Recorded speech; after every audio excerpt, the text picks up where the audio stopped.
алуға құқылы.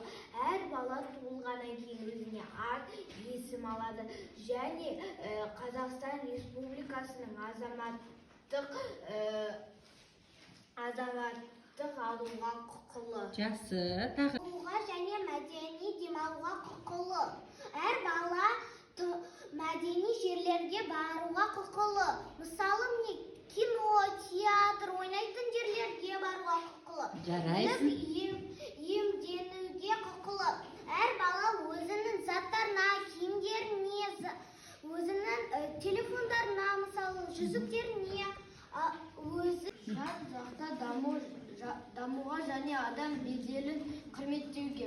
Мысалға, спортқа, домбыраға, биге, сурет салуға, баруға болады. құқылы. Жан-жақты дамуына болады, жақсы. Ата-аналар тәрбиесіне және қорғауына құқылы.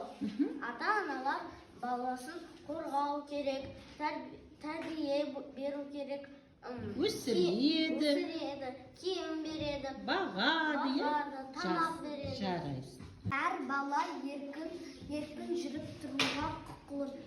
Әр бала өзі қалаған жерлеріне барады, мектепке барады, кинотеатрға барады, музейге барады. Жарайсың. Яғни өзі еркін тұрып жүруге құқылы, Жақсы.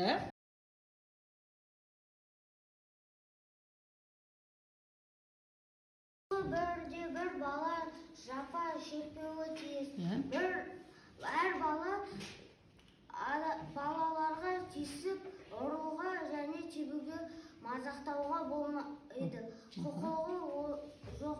Зорлық, зомбылық көрсетуге болмайды.